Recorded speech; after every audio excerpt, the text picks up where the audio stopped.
Hello, मैं ममता चौहान फिर से एक बार अपने यूट्यूब चैनल पर आप सबका स्वागत करती हूँ।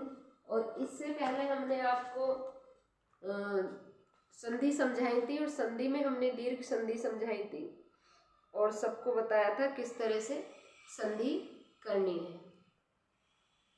आई थिंक आप सबको संधि समझ में आई होंगी। आज भी वैसे हमें संधि समझानी थी, लेकिन कुछ बच्चों का हमारा पास मैसेज था कि मैम पहले हमें समास समझा दीजिए। तो आज हम समास का टॉपिक लेते हैं और समास किसे कहते हैं और देखते ही कैसे पहचान सकते हैं कि ये किस समास का उदाहरण है।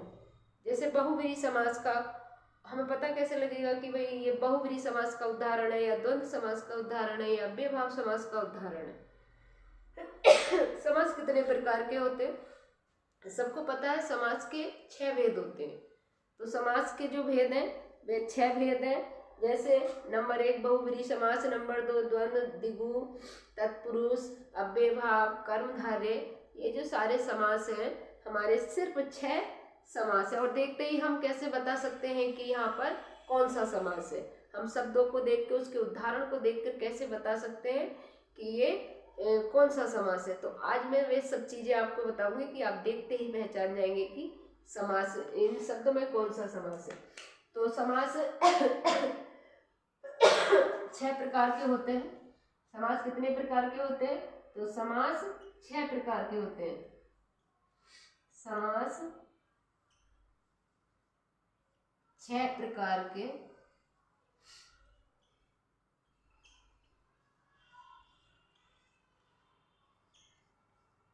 समास 6 प्रकार के होते हैं। नंबर 1 है बहुव्रीहि समास। नंबर 1 बहुव्रीहि।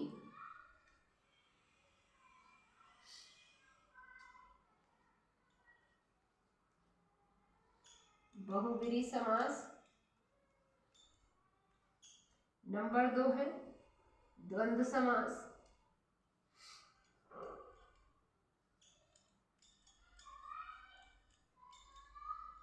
नंबर 3 है द्विगु समास।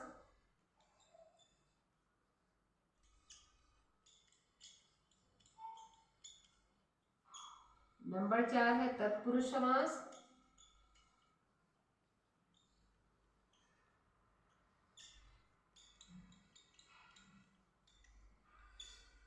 नंबर 5 है कर्मधारय समास।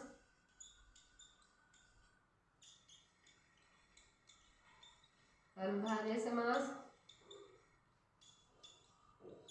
और नंबर 6 है अव्ययभाव समास।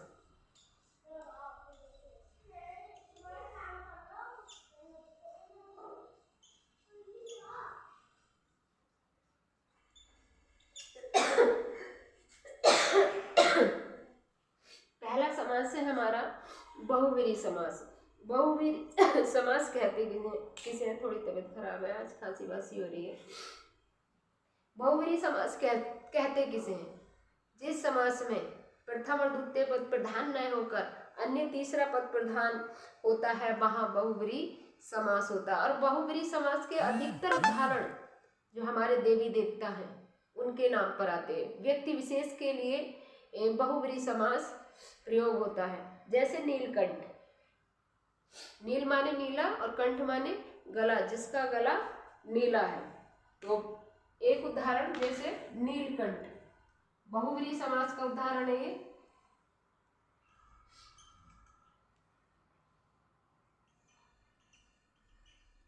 नीलकंठ अर्थात नील माने नीला और कंठ माने गला, जिसका गला नीला है। जिसका गला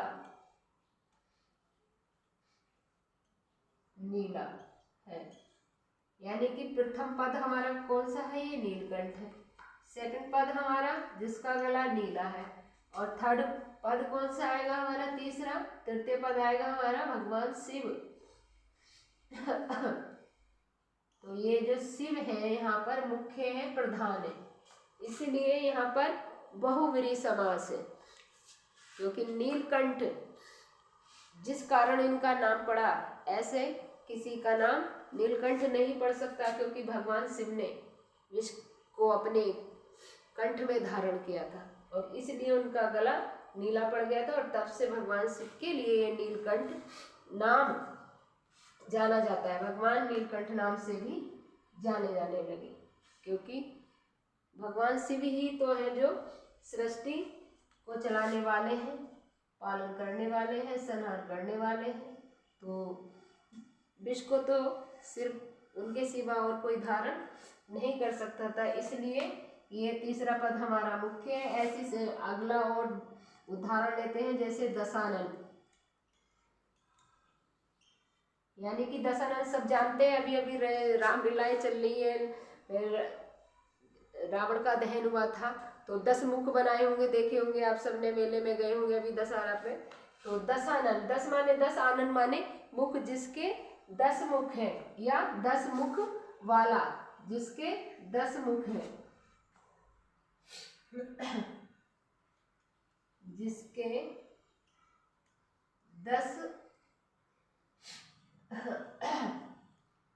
10 मुख हैं, अर्थात रावण।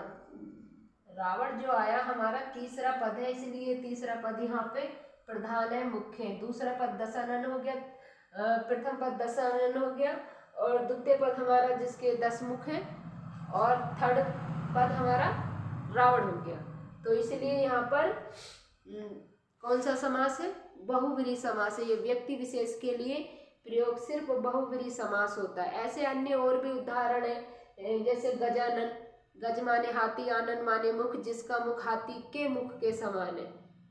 ये नहीं कि भाई जिसका मुख हाथी के समान है, हाथी के समान नहीं, जिसका मुख हाथी के मुख के समान है। बच्चे लिख भी देते हैं, अगर समास विग्रह कराए तो जिसका मुख हाथी के समान है, तो हाथी के समान नहीं, जिसका मुख हाथी के मुख के समान है, अर्थात भगवान गणेश दशानन।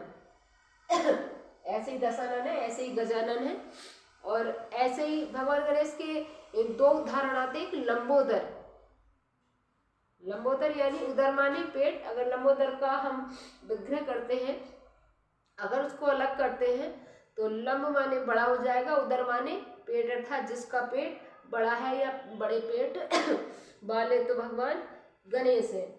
ऐसी सिंह वाहिनी है, जिनका वाहन शेर है या जिनकी सवारी शेर है, तो माँ दुर्गा के लिए आ जाएगा। ऐसी वीणा वादनी है, माँ शारदा के लिए जो विद्या की देवी है, सरस्वती है, जो एक वादक यंत्र है, जो माँ सरस्वती के हाथ में विराजमान रहता है, हमेशा सुशोभित रहता है। तो यानी कि वीणा वादनी, वादनी माने बजाने वाली, जो वीणा को बजाती है माँ सरस्वती। ऐसी बहुत उदाहरण है। बहुव्रीहि समास में हमारे सभी देवी देवताओं के नाम आते हैं, और जो भी नाम आएंगे, जैसे चक्रपाणी है, शूलपाणी है, इस तरह से सारे जो उदाहरण मिलेंगे वो बहुव्रीहि समास में व्यक्ति विशेष के लिए होंगे, और वो इस संसार में उसके जैसा और कोई नहीं हो सकता, इसलिए यहाँ पर बहुव्रीहि समास होता है। तो बहुव्रीहि समास में पहला पद द्वितीय पद प्रधान नहीं होकर अन्य तीसरा पद प्रधान होता है, वहाँ बहुव्रीहि समास होते हैं। और ये ध्यान रखना, जहाँ भी देवी देवताओं के नाम आ जाए वहाँ पर तुरंत बहुव्रीहि समास पर टिक कर दीजिए। सेकंड उदाहरण समास आता है हमारा द्वंद्व समास। सेकंड समास है हमारा द्वंद्व समास। द्वंद्व का मतलब है समान, बराबर टक्कर वाले, कोई किसी से कम नहीं है, किसी की वैल्यू कम नहीं है, दोनों महत्वपूर्ण है उस पद में, उस समास में। जैसे एक उदाहरण है, और अच्छा द्वंद्व समास की परिभाषा भी सुन लो। द्वंद्व समास होता कहाँ है? जिस समास में दोनों पद प्रधान होते हैं, दोनों की वैल्यू होती है, दोनों का अपना अपना स्थान होता है, और वो स्थान भी महत्वपूर्ण होता है, तो इसलिए वहाँ पर द्वंद्व समास होता है। द्वंद्व समास में चा का लोप होता है, चा मतलब और, जैसे माता और पिता। और जब समास आता है लिखा क्वेश्चन पेपर में, तो लिखा हुआ कैसे आता है? माता पिता, माता पिता, यानी कि जहाँ योजक चिन्ह लगा हुआ है दो पदों के बीच में, दो शब्दों के बीच में, तुरंत वहां पर द्वंद्व समास होता है। और जब हम इसको लिखेंगे माता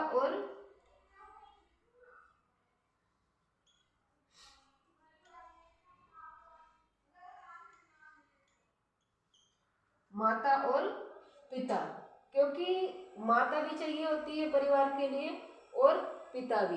दोनों का स्थान महत्वपूर्ण है, दोनों बराबर है, कोई किसी से कम नहीं है। बच्चे के लिए माता भी जरूरी है और पिता भी, क्योंकि माता अपना घर परिवार का, घर का देखती है, बच्चों का देखती है, और पिता जो बाहर से कमाकर घर के लिए लाते हैं उससे वो घर चलता है। इसलिए परिवार के लिए दोनों जरूरी है, दोनों बराबर हैं, कोई किसी से कम नहीं है, किसी का स्थान कम नहीं है, इसलिए यहाँ पर द्वंद्व समास है।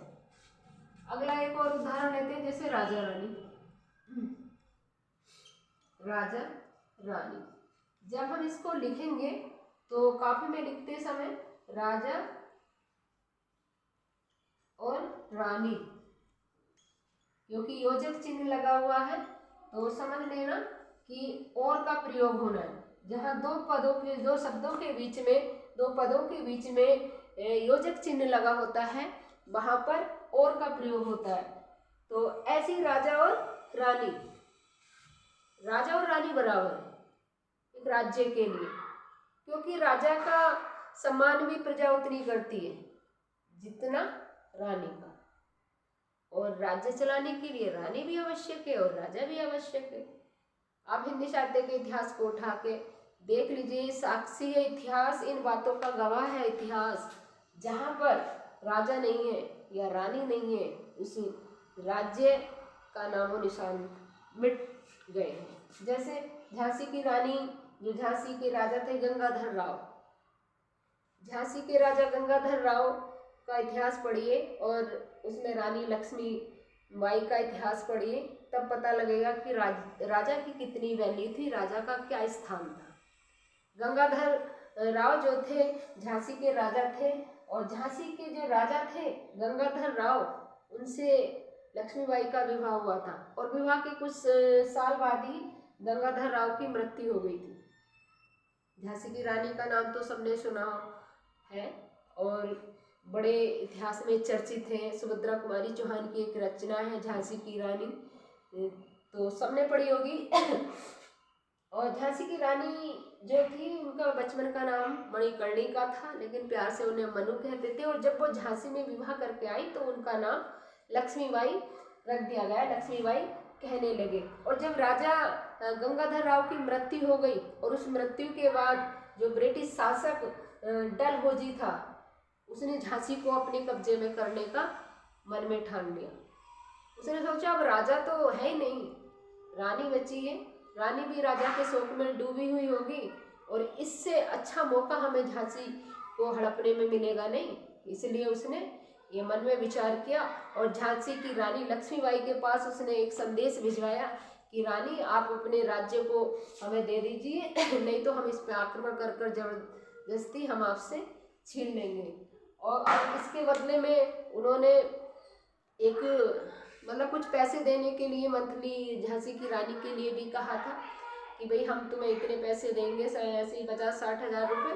तो उस समय झांसी की रानी ने अपने राज्य को अंग्रेजों को देना स्वीकार नहीं किया, और बड़े अदम्य और शौर्य के साथ अंग्रेजों से युद्ध किया अपने राज्य की रक्षा के लिए, और लास्ट में युद्ध करते हुए झांसी की रानी वीरगति को प्राप्त हो जाती है। अगर उस समय राजा होते, अगर राजा होते तो मजाल थी कि डलहौजी आकर झांसी पर आक्रमण कर सकता था। इसलिए यहाँ पर द्वंद्व समास है, क्योंकि राजा की भी आवश्यकता थी झांसी के लिए और रानी की भी, इसलिए यहाँ पर द्वंद्व समास है।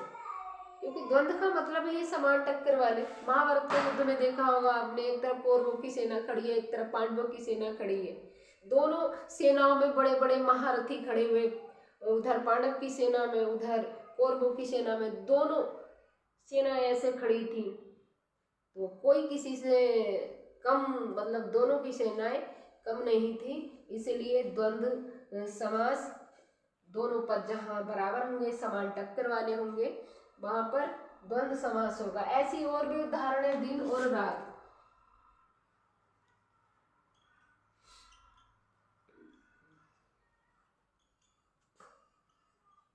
और जब हम इसको लिखेंगे दिन और रात,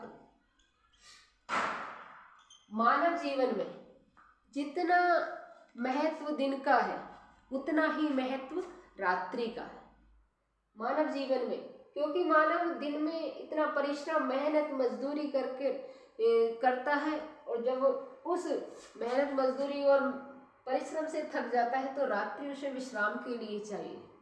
इसलिए रात्रि का भी महत्व है और दिन का भी महत्व है। ऐसे बहुत उदाहरण हैं जहाँ दोनों पद हैं, लेकिन मैंने बड़ी सरल भाषा में अच्छे से उदाहरण देके ये समझाया है।